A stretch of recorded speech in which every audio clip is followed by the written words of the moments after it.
बिहार से लेकर दिल्ली मुंबई तक सरकारों ने छठ को लेकर गाइडलाइन जारी कर दी। गाइडलाइन जिसमें साफ कहा गया कोरोना है तो घर में छठ मनाएं। छठ पर पिछले कुछ सालों में यूपी बिहार के नाम पर सियासत होती रही है, लेकिन इस बार सियासत के सेंटर में है कोरोना।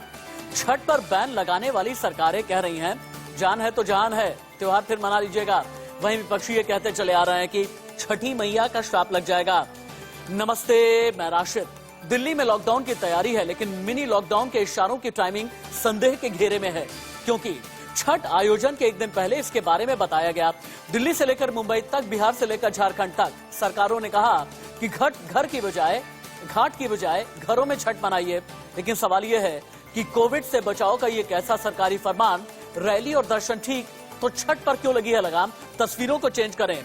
कोरोना बहाना है, आस्था निशाना है, कैसी ये सियासत है? कोरोना के बहाने कौन कर रहा है छठ पर सियासत? दिल्ली और झारखंड दोनों ही जगह सरकारों ने लोगों से घाट पर न जाने की अपील की है।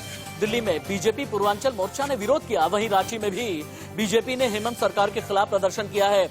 दिल्ली में छठ को लेकर जबरदस्त पॉलिटिक्स है। बीजेपी और कांग्रेस का क्या कहना है? बैक टू बैक बाइट चलाइए। दिल्ली में जो छठ पूजा पर आपने बैन लगाया वो बिल्कुल गलत है। अगर कोरोना की बात है तो आपने शराब की दुकानें खोली, आपने मार्केट खोले, आपने डीटीसी बसों में फुल कैपेसिटी अलाउ की, उस समय कोरोना की बात नहीं आई। आप अपनी प्रशासनिक क्षमता जो आपने लापरवाही बरती है उसकी नाकामी का ठीकरा आप त्योहार पर प्रतिबंध लगाकर करते हैं, ये बिल्कुल गलत है। भावनाओं के साथ खिलवाड़ कर रहे हैं और तानाशाही रवैया।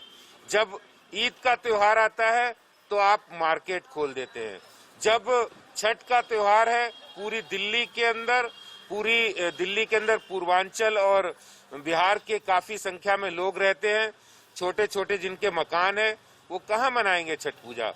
और छठ पर्व आस्था का पर्व है, आस्था के साथ खिलवाड़ कर रही है दिल्ली सरकार। आपसे पूर्व में तमाम फेस्टिवल्स की अनुमति सरकार ने दी है, चाहे रामलीला की बात करें, दुर्गा पूजा की बात करें, या इवन अभी आपने देखा होगा कि मुख्यमंत्री जी ने खुद अक्षरधाम के कपाट खुलवा के वहां पे आरती का आयोजन किया है। तो यदि सरकार खुद अपने लिए आयोजन कर सकती है तो दिल्ली के लोगों के लिए आयोजन क्यों नहीं करा सकती? संक्रमण की दृष्टि से हो सकता है कि घातक साबित हो, लेकिन ये सरकारों की जिम्मेवारी बनती है। ये व्यवस्थाएं, ये गाइडलाइन सरकारें तय करें। सरकारें कुछ ना कुछ इस तरह की एडवाइजरी जारी करें, कुछ कायदे कानून बनाएं, इसमें काम किया जा सकता है। अरविंद केजरीवाल सीधे तरीके से जिस तरह से बैन लगा रहे, कहीं ना कहीं एक दिल्ली के जो एक बड़ा तबका, जो पूर्वांचल का, जो छठ पूजा जिसके लिए महान पर्व है, तमाम देशवासियों के लिए भी पर्व है, सो कहीं ना कहीं उनको आहत पहुंचेगा और एक ऐसी भावना डेवलप होगी।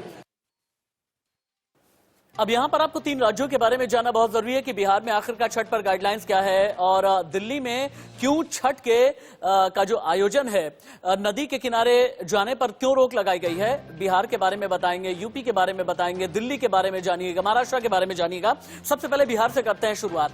क्यों ये कहा गया है बिहार को लेकर के कि न मेला और न ही सांस्कृतिक कार्यक्रम? कहा यह गया है कि लोगों को घरों पर ही आयोजन के लिए प्रेरित किया जाएगा और एक एसओपी यानी स्टैंडर्ड ऑपरेशनल प्रोसीजर जारी किया गया है। लोगों को सलाह दी गई है नदियों की तरफ न जाएं, बल्कि घर पर ही अर्घ दे दें। न मेला लगेगा, नहीं जागरण किया जाएगा, सांस्कृतिक कार्यक्रम बिल्कुल भी नहीं होंगे। नदियों से जल ले जाने का इंतजाम किया जाएगा, छोटे तालाबों पर होगी अर्घ की व्यवस्था।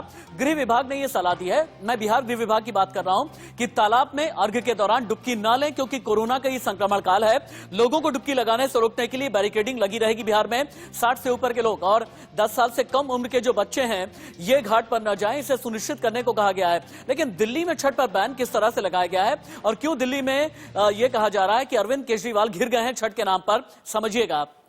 दिल्ली में सार्वजनिक जगहों पर छठ पूजा नहीं करने के आदेश जारी किए गए हैं। इस बार दिल्ली में सिर्फ घरों में ही हो पाएगी छठ पूजा।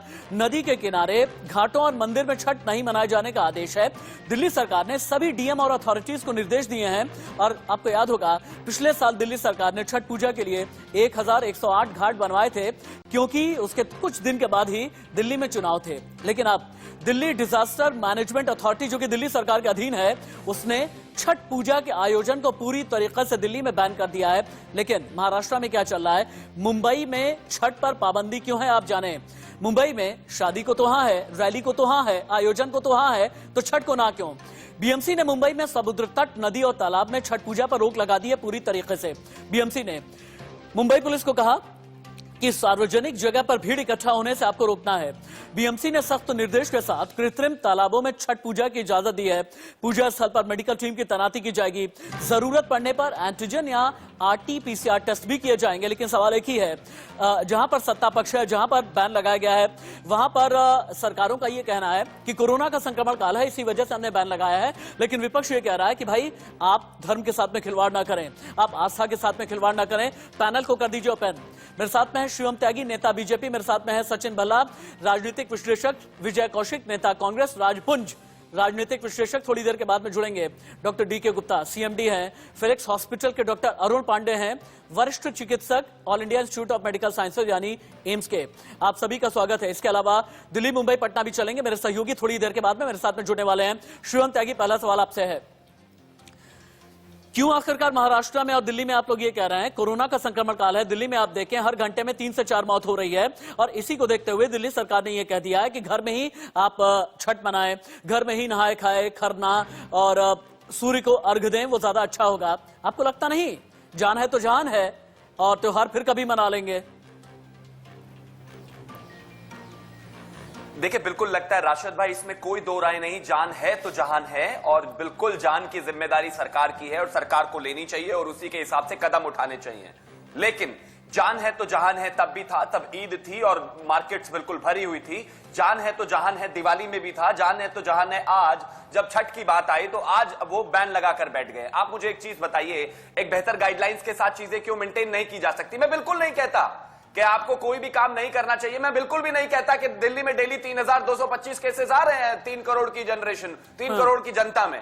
मैं बिल्कुल नहीं कहता कि उत्तर प्रदेश में 1.5 लाख टेस्ट में से मात्र 1100-1200 केसेस आ रहे हैं डेली। आप वैसे पहले ही इनकॉम्पिटेंट चीफ मिनिस्टर साबित हो चुके हैं, क्योंकि जब आपको काम करना था तब तो आप करते नहीं है। केंद्र सरकार जब इन्वॉल्व हो जाती है तो थोड़ा सा चेंज आता है, उसके बाद फिर भूल जाते हैं। 20 अक्टूबर से बाद से फिर से केसेस बढ़ने शुरू हो गए। जहां आपको गाइडलाइंस पे काम करना चाहिए था, पिछले 1 महीने से आपने अलावा हर रेड लाइट पे बड़ा बड़ा लाखों रुपए का होर्डिंग लगाने के अलावा मास्क पहनिए, मास्क पहनिए, उसके अलावा क्या किया? क्या कंस्ट्रक्टिव कदम था? आज जब त्योहार आए तो बैन लगाकर बैठ जाएंगे। पिछली बार भी बैन लगाकर बैठ जाते, लेकिन इलेक्शन था तो बाकायदा घाट बना दिया हजारों।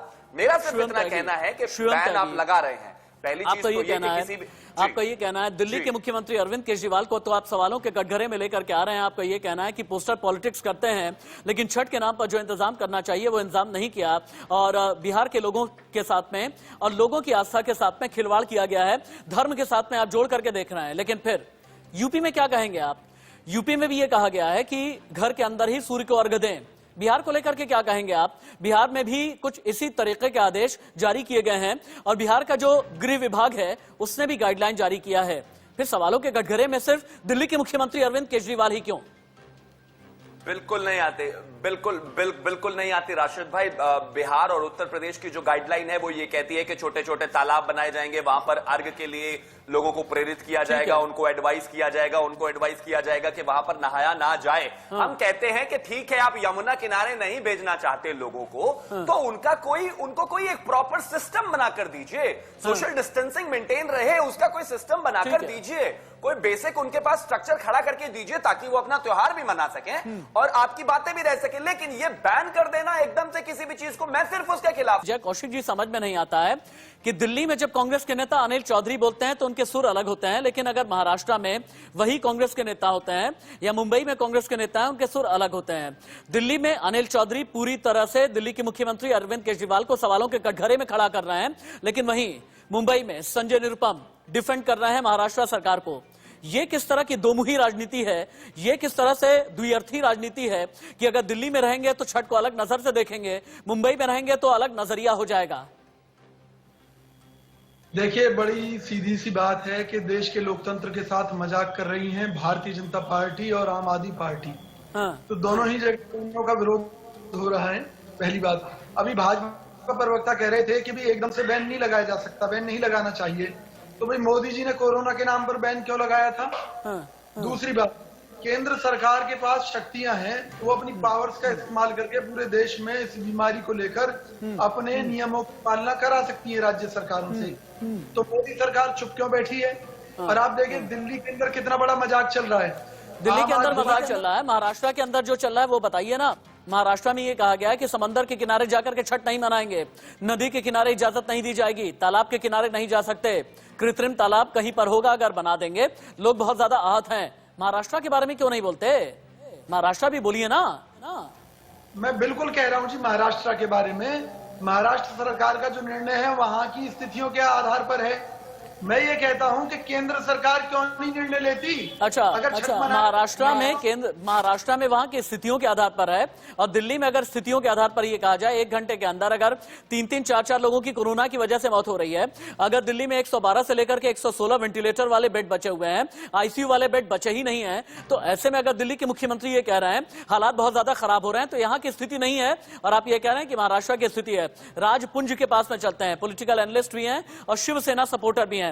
राजपुंज जी, शिवसेना और एमएनएस 2 ऐसी पार्टियां हैं जिन्होंने जम करके छठ के नाम पर सियासत की है, और यह कहा जाता है कि यूपी बिहार वालों की आस्था के साथ में खिलवाड़ महाराष्ट्र की सरजमी पर बार बार इन 2 पार्टियों ने मिलकर के किया है। क्यों नहीं ये कहा जाए कि आप लोगों ने शराब की दुकान खुलवा दी, मंदिर के दरवाजे आपने खुला दिए, रैलियों की आपने परमिशन दे दी, आयोजनों की परमिशन दे दी, शादियों की इजाजत दे दी, लेकिन छठ 3 दिन 4 दिन का त्योहार है, 4 दिन के लिए आप लोगों ने इजाजत नहीं दी है। क्यों नहीं ये कहा जाए कि आपके चश्मे 2 हैं?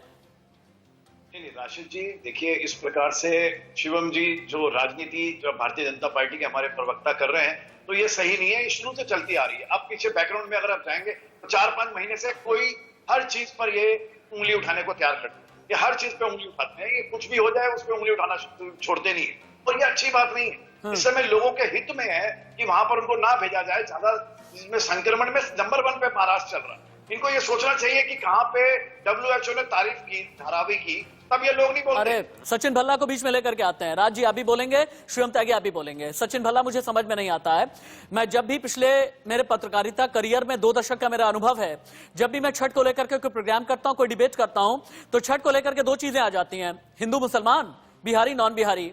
अरे छठ तो कश्मीर से लेकर के कन्याकुमारी तक का पर्व है ना। क्यों लोग ये बनाने में लगे होते हैं? क्यों सियासी पार्टियां हिंदू मुसलमान बनाने में लगी होती हैं? क्यों इसे बिहारी नॉन बिहारी बनाने में लगे होते हैं? क्यों यूपी नॉन यूपी बनाने में लगे होते हैं? क्यों महाराष्ट्र और बिहार के साथ जाकर के जोड़ते हैं? क्यों इसे किसी भी राज्य की दहलीज तक या फिर उसकी सरहद तक जोड़ करके देखा जाता है? समझ में नहीं आता, इतनी संकुचित सियासत क्यों?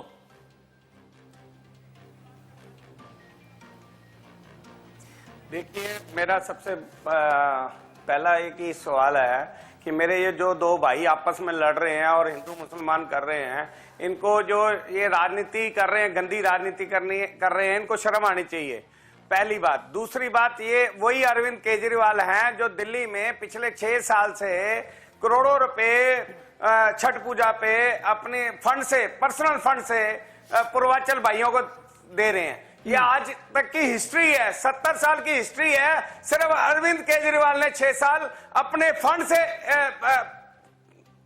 छठ पूजा के लिए लोगों को पैसे दिए। और दूसरी बात, ये इनसे ये पूछो कि जब एनडीए सरकार बीजेपी बिहार में थी, जब चमकी बुखार आया था, तो वहां पे इतने बच्चे मर रहे थे, तो सिर्फ अरविंद केजरीवाल है जो दिल्ली से समझ में आ रहा है कि आप आम आदमी पार्टी और दिल्ली के मुख्यमंत्री अरविंद केजरीवाल के लिए फील्डिंग कर रहे हैं। अक्टूबर से लेकर के 17 नवंबर तक का हमारे पास में एक आंकड़ा है, जरा आप देखिएगा तो आप समझ पाएंगे कि दिल्ली में कोरोना कितना किलर हो गया है।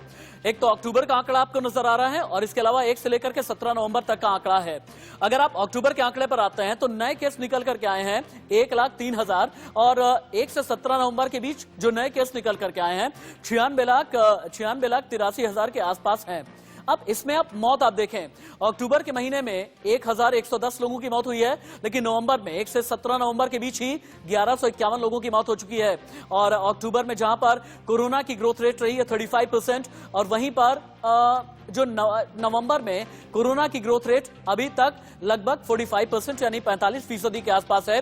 और इसीलिए हम ये कह रहे हैं कि दिल्ली में हालात हद से ज्यादा खतरनाक होते जा रहे हैं, फिक्र वाले होते जा रहे हैं। इन्फोग्राफी को चेंज करें। दिल्ली में क्यों ये कहा गया है कि लॉकडाउन की नौबत आ सकती है? अब आप ये जानें, दिल्ली में अब तक 4,89,000 लोगों को कोरोना हो चुका है। कुल मिलाजुला करके दिल्ली में कोरोना से 17,713 लोगों की मौत हो चुकी है। दिल्ली के अलग अलग बाजारों में हर दिन 1 से 3 लाख लोग जमा हो रहे हैं। बड़े बड़े बाजारों में बीते एक महीने में दिल्ली में कोरोना के 1,61,000 नए मामले सामने आए हैं। शहरों के हिसाब से आप देखते हैं तो दिल्ली में कोरोना के सबसे ज्यादा 40,128 एक्टिव केसेस हैं। राजधानी में 28 अक्टूबर से कोरोना की तीसरी लहर शुरू हुई थी। हालांकि दिल्ली के स्वास्थ्य मंत्री का यह कहना है कि तीसरी लहर जा चुकी है, लेकिन मुख्यमंत्री ने यह कह दिया कि मिनी लॉकडाउन की नौबत आ गई है। लेकिन दिल्ली में 1 घंटे में कैसे 3 से 4 लोगों की मौत हो गई है। कोरोना से कैसे दिल्ली दहली, अब आप देखें दिल्ली में हर घंटे दम तोड़ रहे हैं 3 से ज्यादा कोविड मरीज। दिल्ली में कोरोना की तीसरी लहर बहुत खतरनाक है। 1 से 15 नवंबर के बीच दिल्ली में 1,103 कोविड मरीजों की मौत हुई है। दिल्ली में 15 दिनों में हर दिन औसतन लगभग 73 से 74 लोगों की मौत हो रही है। पिछले हफ्ते दिल्ली में हर दिन कोरोना से 90 की मौत हुई है और राजधानी में अभी भी 39,990 एक्टिव केसेस हैं, जबकि 4,37,801 मरीज ठीक होकर के वापस घर जा चुके हैं। अब संक्रमित केस और मौत वाला आंकड़ा एक बार तुरंत ही उतार दें, क्योंकि हमने अभी बताया ना कि दिल्ली में 40,000 एक्टिव केसेस हैं और अगर महीना दर महीना आप चलते जाएंगे ना तो मार्च में जहां 120 एक्टिव केसेस थे, वहीं मैं आगे बढ़ता हूं। अप्रैल में 3,395, मई में 16,329, जून में 48,238, जुलाई में 67,516, अगस्त में 39,150, सितंबर में 1 लाख प्लस, अक्टूबर में 1 लाख प्लस और नवंबर में अभी तक ये समझ लीजिए आपकी ये आंकड़ा तब जबकि आधा नवंबर खत्म हुआ है 1 लाख प्लस हो चुका है। लेकिन मौत कितनी हुई है दिल्ली में, ये भी आंकड़े वाकई में डराने वाले हैं। मार्च में दिल्ली में 2 मौत हुई थी कोरोना से, अप्रैल में आंकड़ा बढ़कर के 57 हो गया, लेकिन आप मई तक आते आते 414, जून में 2269, जुलाई में एक पीक आया 1221 का, अगस्त में ये ग्राफ नीचे आया 481, सितंबर में पीक फिर से चढ़ने लगा 917, अक्टूबर में 1150 और अभी तक जैसा कि हमने बताया है नवंबर में भी मौत का आंकड़ा लगातार बढ़ता चला जा रहा है। डॉक्टर डीके गुप्ता के पास में चलेंगे, सीएमडी हैं आप फिलिक्स हॉस्पिटल के। डॉक्टर डीके गुप्ता, एक तरफ तो छठ के नाम पर राजनीति है, लेकिन एक डॉक्टर के नजरिए से, एक डॉक्टर की हैसियत से आप क्या देखते हैं? क्या दिल्ली में वाकई में सामाजिक दूरी का पालन कराने के लिए, सोशल डिस्टेंसिंग का पालन करने के लिए छठ जैसे आयोजन रोके जाने चाहिए? क्या नदी किनारे जितने भी आयोजन होते थे, मेला लगता था, सूर्य को अर्घ्य दिया जाता था, ये क्या दिल्ली वालों की जिंदगी के लिए खतरनाक है? आप अपने चैनल के माध्यम से पिछले कई महीनों से जागरूक कर रहे हैं लोगों को, सरकार को जागरूक कर रहे हैं और हम सबको पता था कि दिवाली के समय, दशहरा के समय, छठ पूजा के समय एक सर्ज या एक पीक केसेस बढ़ेंगे। उसके बावजूद भी पब्लिक भी अवेयर नहीं थी और ना ही सरकार ने कोई अच्छे कदम उठाए। क्योंकि अब सडनली केसेस इतने बढ़ गए हैं कि बेड्स की कमी आ गई है, आईसीयू में बेड्स नहीं मिल रहे। दिल्ली खाली में नहीं, पूरे इंडिया में यहाँ है, कहीं पे बेड्स नहीं है, मरीज घूम रहे हैं, सड़कों में घूम रहे हैं, बेड मिलने में बहुत दिक्कतें आ रही हैं। और इस तरह आप खुद ही बता रहे हो, दिल्ली के अंदर 3-4 डेथ हर घंटे हो रही हैं, बेड्स आईसीयू में नहीं है। केसेस जो जुलाई अगस्त में 50,000 के आसपास एक्टिव केसेस थे, और सितंबर अक्टूबर में 1 लाख से ज्यादा हो रहे हैं। और हम सबको पता है कि सोशल डिस्टेंस अगर हम लोग आसपास रहेंगे, भीड़ भाड़ इलाकों में जाएंगे, मास्क नहीं लगाएंगे, कांटेक्ट में आएंगे तो इन्फेक्शन बढ़ेगा। और हमारी दिल्ली नहीं, पूरे देश में ही लगभग 70-80% पॉपुलेशन, उससे ज्यादा पॉपुलेशन अभी वल्नरेबल सस्टेनेबल पॉपुलेशन है, जिसको इन्फेक्शन नहीं हुआ है। अगर हम सारे एवरेज निकाल लें, इसका मतलब अभी इन्फेक्शन चलता रहेगा जब तक कोई दवाई नहीं आएगी, जब तक कि कोई वैक्सीन नहीं आएगा। तो इसका बचाव ही इलाज है इस समय, और कोई तरीका नहीं है। अब बचाव हमें पता है कि अगर छठ में हम आयोजन करते हैं तो छठ में जब भी हम डुबकी लगाएंगे तो जो संक्रमित व्यक्ति होगा उसके जो थ्रोट में, गले में, जो मुंह में इन्फेक्शन है वो पानी में आ जाएगा। कहा यह गया है दिल्ली की तरफ से कि रैपिड टेस्ट और पीसीआर टेस्ट में 2 गुना इजाफा कर दिया जाएगा। रोजाना 1 लाख कोविड टेस्ट किए जाएंगे। कोविड वाले इलाकों में मोबाइल टेस्टिंग वैन की तैनाती की जाएगी और दिल्ली को अतिरिक्त एडिशनल 300 बेड मिलेंगे। अर्धसैनिक बलों के डॉक्टर भी तैनात किए जाएंगे। केंद्र सरकार दिल्ली को जितने भी जरूरी उपकरण हैं उन्हें मुहैया कराएगी। इन्फोग्राफिक चेंज करें, दिल्ली में हम ये क्यों कर रहे हैं कि कोरोना की 3rd वेव है, ये आप कैसे जानेंगे? आप समझिए 1 अप्रैल से लेकर के 15 नवंबर तक हमने पिछले 9 महीने का पूरा आंकड़ा निकाला है और 6-7 महीने का, माफ कीजिएगा, आंकड़ा हमने निकाला है। और इन 6-7 महीनों में कोरोना दिल्ली में अपनी पीक पर कब कब पहुंचा है आप देखें। 24 जून की एक तारीख है जब 3,947 केस सामने आए थे, लेकिन 17 सितंबर को ये और भी ज्यादा बढ़ गया, 4,473। 31 अक्टूबर आते आते 5,891 एक दिन के अंदर केस आया। 11 नवंबर 8,593 और 15 नवंबर 7,340, यानी एक दिन में ये कोरोना का पीक आता चला गया। जो दिल्ली की हम रिपोर्ट आपको अभी दिखा रहे हैं, लेकिन आपको बहुत सतर्क रहने की जरूरत है। क्यों, ये समझिएगा। अगर आप अस्थमा के पेशेंट हैं, आपके घर में कोई दमा का पेशेंट है, तो उससे ये कहें कि घर से बाहर ना निकलें। तबीयत खराब होने पर तुरंत ही डॉक्टर से मिलें। गर्भवती महिलाएं जरूरत होने पर ही बाहर निकलें। घर से निकलने पर अच्छी क्वालिटी का मास्क आपको पहनना है। बाहर से घर आने पर काढ़े का सेवन करें।